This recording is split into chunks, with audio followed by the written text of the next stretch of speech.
My presentation is on examining the effectiveness of a telephone support group in lowering caregiver strain. The case study I chose to use was the case of Karen Thomas. Karen is in her late 60s and is the caregiver of her mom, Helen Thomas. Helen resides in a nursing home and is also under the care of hospice. Karen spends every day with her mom, 8 hours a day. She does have some respite from this care, but she's often running errands or doing other tasks for her mom during this time. We know that Karen has her own set of health concerns, including diabetes and kidney problems. It is apparent from the case study that Karen spends all of her time and energy caring for her mother and not a lot of time on self-care. It's important to understand how Karen's story fits into the larger picture. As our population ages, we need more family caregivers. So we know that our aging population is increasing, and therefore our population of caregivers is increasing. From research, we know that most caregivers are women, and many of these women are adult daughters. Karen fits this profile perfectly. The problem I'm going to pull out of this case study to focus on is caregiver stress and strain. There are other issues and problems that could have been pulled out, but this is what I've chosen to focus on for Karen. This study examines the effectiveness of a telephone caregiver support group in lowering this caregiver stress and strain. There are many ways in which this fits into social work. Social workers work with older adults in long-term care or in hospice, and they often work with their families and help them find social support and make sure that the social networks they have are strong. Often in long-term care, there's a lot of focus on medical needs and the medical model of care, and so social workers are there to make sure those social needs are met. To start with my literature review, I'd like to start by talking about what we know about caregiving. It's important to differentiate between informal and formal caregiving. Informal caregivers are not paid, so these will be family, friends, and neighbors, and Karen would fit into this definition. She is an informal caregiver to her mother, Helen. Formal caregivers, on the other hand, are paid, so these are nurses, care aides, physical therapists, speech therapists, and any other person who provides the service and is paid for that service.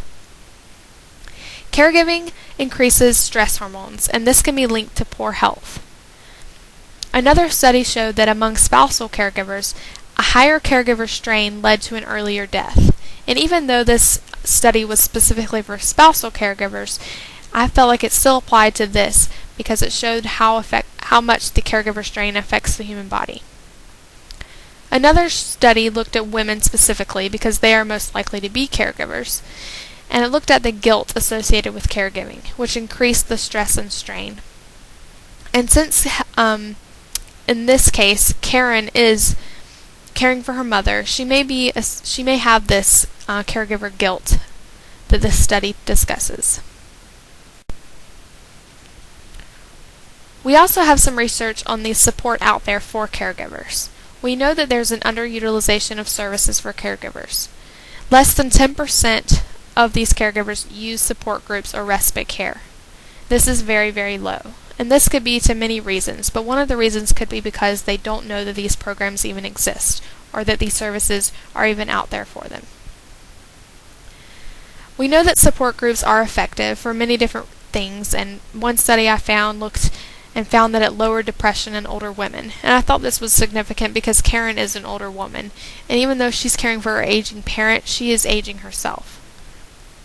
The next study is the one I actually focused my study around, and this looked at telephone support groups for caregivers of frail older adults, and it was found to be effective in lowering caregiver strain in adult child caregivers.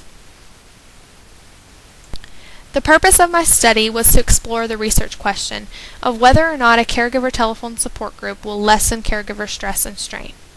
So this study used what we already know about caregivers and what we already know about caregiver stress and strain, and then what we already know about support groups, and I developed an intervention around that.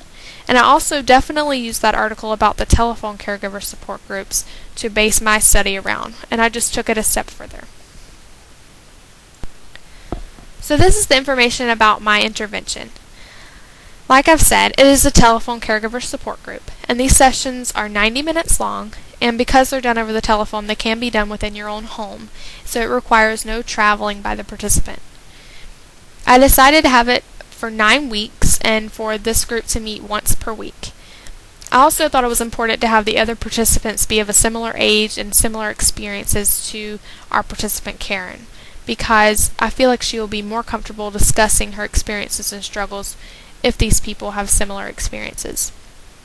It's also important to note that this will be led by an experienced social worker, and this social worker would have worked with clients who have dealt with end of life, caregiving, or just worked with older adults in general. Next is my research methodology. I used an A-B design, and so I had 3 baseline measurements before the intervention. During the intervention, I did 1 measurement per week, and that was for 9 weeks. And then after the intervention, 3 more measurements. I chose the A-B design because I wanted to see change over time, and I also wanted to see the differences in her caregiver stress and strain before intervention and after. My independent variable was the participation in the telephone caregiver support group, and my dependent variable was the level of caregiver strain. The sample, of course, was my case study of Karen Thomas. In order to collect data, the researcher would meet in the client's home to collect the baseline and intervention data, so again, it didn't require any travel of the participant. And then my measurement tool that I chose was the Modified Caregiver Strain Index. So the Modified Caregiver Strain Index is a self-reported questionnaire, and it's pretty simple. It's only 13 items. And as you may notice from the title, it was adapted from another tool, and that was the Caregiver Strain Index. The topics on this tool include financial, psychological, and social strain. And there are 3 responses that the participant can choose. Yes on a regular basis, yes sometimes, or no. And I think it's important to point out that on the original tool, the respondent only had 2 choices, yes or no. So the modified tool was improved by having 3 different choices for the respondent. They are scored on a 0 to 2 scale, and the higher the score, the more caregiver strain. I also found a study that showed that this tool was reliable and valid. Here are some sample questions from the Modified Caregiver Strain Index, and as you can see, it's pretty simple.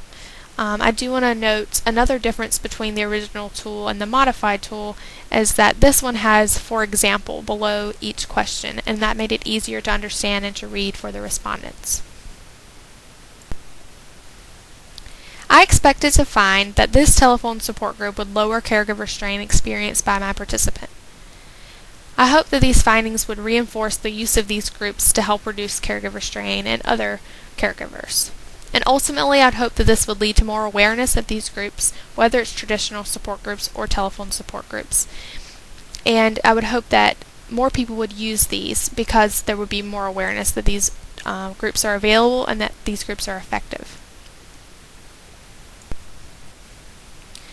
The strengths of my study were that I was addressing an issue affecting a large amount of people. So as I mentioned before, our aging population is increasing, therefore we have an increasing number of informal caregivers. I also was able to find a valid and reliable measurement tool. And I feel like this is an under-researched intervention. I was only able to find one article about a telephone caregiver support group, and I feel like as more modern technology is developed, we need more information about the effectiveness of groups that are not traditional support groups.